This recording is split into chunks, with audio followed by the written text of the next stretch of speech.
Hello friends, എല്ലാവർക്കും പുതിയ വീഡിയോയിലേക്ക് സ്വാഗതം. അപ്പോൾ ഇന്ന് ഞാൻ നിങ്ങളുമായി ഷെയർ ചെയ്യുന്നത് എല്ലാവർക്കും ഇഷ്ടപ്പെടുന്ന മാംഗോ ഡ്രീം കേക്കിൻ്റെ റെസിപ്പിയാണ്. അപ്പോൾ അതെങ്ങനെ ഉണ്ടാക്കുന്നത് നമുക്കൊന്ന് കണ്ടു നോക്കാം. അതിനു മുമ്പേ തന്നെ നമ്മുടെ ഈ വീഡിയോ കാണുന്ന എല്ലാ കൂട്ടുകാരും നമ്മുടെ ചാനലൊന്ന് സബ്സ്ക്രൈബ് ചെയ്ത് സപ്പോർട്ട് ചെയ്യണേ. അപ്പോൾ അതിന് വേണ്ടിയിട്ട് ആദ്യം തന്നെ ഹാഫ് kg വനില സ്പോഞ്ച് തയ്യാറാക്കണം. ഒരരിപ്പയിലേക്ക് 1/2 കപ്പ് മൈദ, അതിലേക്ക് 1/2 teaspoon baking powder, 1/4 teaspoon baking soda, 1/2 table spoon പാൽപ്പൊടി ഇവ ചേർത്തിട്ട് നന്നായിട്ട് അരിച്ചെടുക്കുക. ഇനി ഇത് നല്ലതുപോലെ ഒന്ന് മിക്സ് ചെയ്ത് മാറ്റി വെക്കുക. ഇനി ബേക്ക് ചെയ്യുന്ന ടിന്ന് നമുക്ക് റെഡിയാക്കി എടുക്കണം. 6 ഇഞ്ചിൻ്റെ കേക്ക് ടിന്നാണ് ഞാൻ എടുത്തത്. അപ്പോൾ അതിന് ഓയിൽ തടവിക്കൊടുത്ത് അതിലേക്ക് കുറച്ച് മൈദപ്പൊടി ഇട്ടിട്ട് എല്ലാ ഭാഗത്തേക്കും ഒന്ന് ആക്കി കൊടുക്കുക. അപ്പോൾ കേക്ക് ടിന്ന് റെഡി ആയിട്ടുണ്ട്. ഇതും ഒരു സൈഡിലേക്ക് മാറ്റി വെക്കുക. ഇനി ഒരു ബൗളിലേക്ക് 2 മുട്ട പൊട്ടിച്ചൊഴിക്കുക. അതിലേക്ക് 1/4 ടീസ്പൂൺ ഉപ്പും 1/2 ടീസ്പൂൺ വാനില എസൻസും ചേർത്ത് ബീറ്റ് ചെയ്യുക. നന്നായിട്ട് തന്നെ ബീറ്റ് ചെയ്യണം. അപ്പോൾ ഇതിലേക്ക് പഞ്ചസാര ചേർത്ത് കൊടുക്കുക. ഞാനിപ്പോൾ 1/4 കപ്പ് അളവിലാണ് പഞ്ചസാര ചേർക്കുന്നത്. പഞ്ചസാര 1/4 കപ്പ് തന്നെ മതിയാവും. കേക്കിൽ എന്തായാലും ഷുഗർ സിറപ്പ്, ചോക്ലേറ്റൊക്കെ ചേർക്കുന്നതുകൊണ്ട് നല്ല മധുരം ഉണ്ടാവും. അപ്പോൾ സ്പോഞ്ചിൽ നമുക്ക് അത്ര മധുരം ചേർക്കേണ്ട ആവശ്യമില്ല. ഇപ്പോൾ നമ്മളെ മുട്ട നന്നായിട്ട് പതഞ്ഞു വന്നിട്ടുണ്ട്. അതിനുശേഷം അതിലേക്ക് 1 ടേബിൾ സ്പൂൺ സൺഫ്ലവർ ഓയിൽ ഒഴിച്ചെടുത്ത് കുറച്ച് സ്പീഡ് കുറച്ചിട്ട് ഒന്ന് എല്ലാ ഭാഗത്തേക്കും മിക്സാക്കി കൊടുക്കുക. അധികം ബീറ്റ് ചെയ്യേണ്ട. അപ്പോൾ ഇത് റെഡി ആയിട്ടുണ്ട്. ഇനി ഇതിലേക്ക് അരിച്ചു വെച്ച മൈദ ചേർത്ത് കൊടുക്കുക. കുറച്ച് മൈദ ചേർത്ത് കൊടുക്കുക. എന്നിട്ട് അത് നല്ലോണം മിക്സ് ചെയ്തിട്ട് പതുക്കെ മിക്സ് ചെയ്യണം. ഞാനിപ്പോൾ വീഡിയോയിൽ സ്പീഡ് കൂട്ടിയതാണ്. ഇതിലേക്ക് ഞാനൊരു 3 ടേബിൾ സ്പൂൺ പാലെടുത്തിട്ടുണ്ട്. അപ്പോൾ അതും കൂടെ ഇടയ്ക്കിടയ്ക്കായിട്ട് ചേർത്ത് കൊടുക്കുക. ഇത് റിപ്പീറ്റ് ചെയ്യുക. കുറച്ച് മൈദ ചേർത്ത് മിക്സ് ആക്കുക. ശേഷം കുറച്ച് പാല്.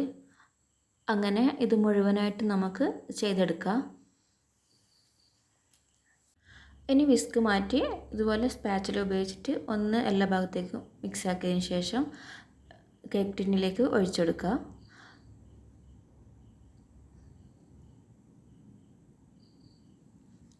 ഇനി ഇതിൻ്റെ എയർ ബബിൾസൊക്കെ ഒന്ന് കളയാൻ വേണ്ടിയിട്ട് ഒരു ടൂത്ത് പിക്ക് ഉപയോഗിച്ചിട്ട് എല്ലാ ഭാഗത്തേക്കും ഒന്ന് ഇളക്കിയിട്ട് അതിനുശേഷം നമുക്ക് 150 ഡിഗ്രി പ്രീ ഹീറ്റ് ചെയ്ത ഓവനിൽ 170 ഡിഗ്രി 20 മിനിറ്റ് ബേക്ക് ചെയ്യുക. അപ്പോൾ അത് ബേക്കാകുന്ന സമയം കൊണ്ട് നമുക്ക് ഷുഗർ സിറപ്പ് റെഡിയാക്കി എടുക്കാം. അതിന് വേണ്ടിയിട്ട് 1/4 കപ്പ് മിൽക്ക് മെയ്ഡ്, അതിലേക്ക് 2 ടേബിൾ സ്പൂൺ മാംഗോ പൾപ്പും ചേർത്ത് 1/2 കപ്പ് സാദാ വെള്ളം ഉപയോഗിച്ചിട്ട് നന്നായിട്ട് ഇളക്കി കൊടുക്കുക. ഇത് നന്നായിട്ട് മിക്സ് ആക്കുക. അതിനുശേഷം ഇതൊരു സൈഡിലേക്ക് മാറ്റി വെച്ച് നമുക്ക് വൈറ്റ് ചോക്ലേറ്റ് ഗനാഷ് തയ്യാറാക്കാം. അതിന് വേണ്ടിയിട്ട് 100 ഗ്രാം വൈറ്റ് ചോക്ലേറ്റിലേക്ക് 1/2 cup whipping cream, 1 tablespoon ബട്ടറും ചേർത്ത് മെൽറ്റ് ചെയ്തെടുക്കുക. ഗ്യാസ് സ്റ്റവിൽ അങ്ങനെ വെച്ചിട്ട് മെൽറ്റ് ചെയ്താൽ മതി. അപ്പോൾ ഇത് റെഡി ആയിട്ടുണ്ട്. അപ്പോൾ ഇത് മാറ്റി വെക്കുക. നമുക്ക് ക്രീം തയ്യാറാക്കാം. അതിന് വേണ്ടിയിട്ട് 1/2 കപ്പിൽ കുറച്ച് താഴെയായിട്ട് വിപ്പിംഗ് ക്രീം എടുത്താൽ മതി. അത്ര ക്രീം നമുക്ക് ആവശ്യമുള്ളൂ. അപ്പോൾ ഇത് നന്നായിട്ട് ബീറ്റ് ചെയ്യുക.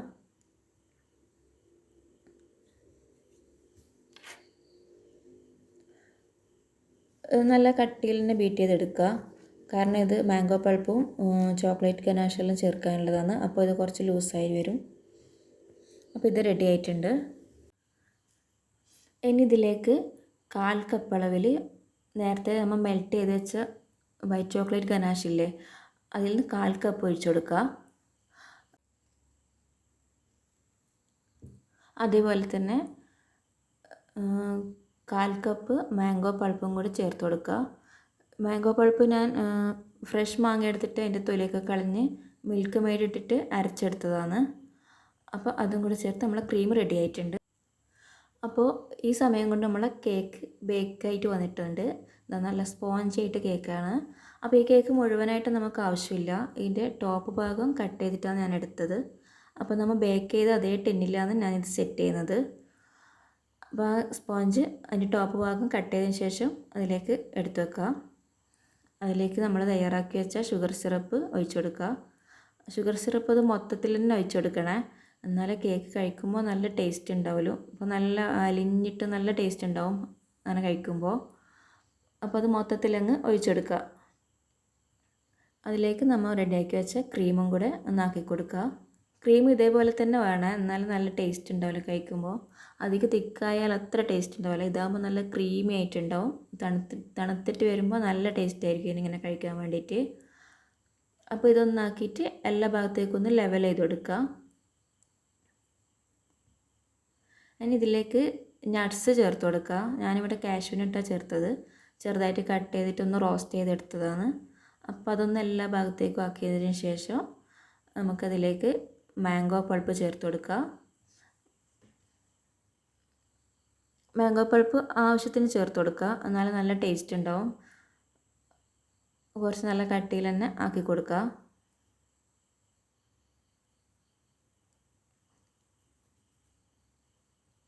ശരിക്കും ഇത് കഴിക്കുമ്പോൾ നല്ല ടേസ്റ്റാണ്. നമ്മൾ മാംഗോൻ്റെ ഐസ്ക്രീമൊക്കെ കഴിക്കുന്നില്ലേ, അതിൻ്റെ അതേ ടേസ്റ്റാണ്.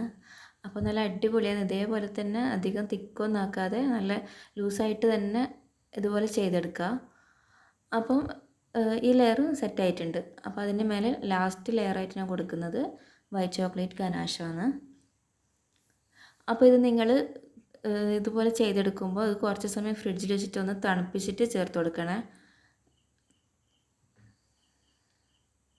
അപ്പോൾ ഇതും കൂടി ചേർത്തിട്ട് ഇപ്പം നമ്മളെ കേക്ക് റെഡി ആയിട്ടുണ്ട്. ഇതിൻ്റെ മേലെ ഞാൻ ചെറിയൊരു ഡിസൈൻ കൊടുക്കാൻ വേണ്ടിയിട്ട് ഇങ്ങനെ മാംഗോ പൾപ്പ് ഒന്ന് കുറച്ചൊരു ഡ്രോപ്പായിട്ട് ഇങ്ങനെ ഒട്ടിച്ച് കൊടുത്തിട്ട് ഒന്ന് ഡിസൈൻ ചെയ്തെടുക്കാൻ വേണ്ടിയിട്ടാണ്. അപ്പോൾ ഇതെന്തായാലും എല്ലാവരും ഉണ്ടാക്കി നോക്കണം. ഇത് നല്ല ടേസ്റ്റാണ്. മാങ്ങ ഇഷ്ടപ്പെടാത്തവർക്ക് പോലും ഇത് നല്ലോണം ഇഷ്ടപ്പെടും. കുട്ടികൾക്കും മുതിർന്നവർക്കും എല്ലാവർക്കും ഒരുപോലെ ഇഷ്ടപ്പെടുന്നതാണ് ഈ മാങ്ങൻ്റെ ഡ്രീം കേക്ക്. അപ്പോൾ നിങ്ങളെല്ലാവരും ഇത് ഉണ്ടാക്കി നോക്കണം. ഉണ്ടാക്കി നോക്കിയിട്ട് അതിൻ്റെ ഫീഡ്ബാക്ക് അറിയിക്കണം. അപ്പോൾ പിന്നെ ഒരു കാര്യം പറയാനുള്ളതെന്ന് വെച്ചാൽ ഇത് ഫ്രിഡ്ജിൽ വെച്ചിട്ട് അധികം സെറ്റാവാതെയാണ് ഞാൻ എടുത്തത്. അതുകൊണ്ട് മേലത്തെ വൈറ്റ് ചോക്ലേറ്റ് ഗനാഷ് ഒഴിച്ച് കൊടുത്തിട്ടില്ലേ, അത് സെറ്റായിട്ടില്ല. അതുകൊണ്ട് തന്നെ ഞാൻ സ്പൂൺ വെച്ച് കോരുന്ന സമയത്ത് അത് മൊത്തത്തിൽ അങ്ങനെ ഒലിച്ച് വന്ന്. അപ്പോൾ നിങ്ങൾ ചെയ്യുന്ന സമയത്ത് ഒരു 2 മണിക്കൂറെങ്കിലും ഫ്രിഡ്ജിൽ വെച്ചിട്ട് സെറ്റായതിന് ശേഷം മാത്രം എടുത്തിട്ട് കഴിക്കുക. അപ്പോൾ പക്ഷേങ്കിൽ ഇത് ക്രീമി ആയിട്ട് കഴിക്കുമ്പോൾ നല്ല ടേസ്റ്റ് കിട്ടുന്നത് ഇതിൻ്റെ. ഇതിപ്പോൾ ഞാൻ കുറച്ച് ബാക്കി വന്നിട്ടുണ്ടായിരുന്നു. അത് ഫ്രിഡ്ജിൽ വെച്ചിട്ട് സെറ്റായതിന് ശേഷം എടുത്തതാണ്. അപ്പോൾ അതിൻ്റെ മേലത്തെ ഗനാശം മൊത്തം ഒലിച്ച് പോയിട്ടുണ്ട്. എന്തായാലും ഈ ഡ്രീം കേക്ക് എല്ലാവർക്കും ഇഷ്ടപ്പെടുമെന്ന് വിചാരിക്കുന്നു. അപ്പോൾ നമ്മുടെ ഈ വീഡിയോ ഇഷ്ടപ്പെട്ടാൽ ഫ്രണ്ട്സിനും ഫാമിലിക്കും ഒക്കെ ഒന്ന് ഷെയർ ചെയ്യണേ. കൂടെ തന്നെ ലൈക്കും ചെയ്യുക. അപ്പോൾ നമ്മുടെ ചാനലൊന്ന് സബ്സ്ക്രൈബ് ചെയ്ത് സപ്പോർട്ട് ചെയ്യണം. അപ്പോൾ ഇൻഷാ അല്ലാഹ് വീണ്ടും നമുക്കിതുപോലെ നല്ല നല്ല റെസിപ്പിയുമായി കാണാം.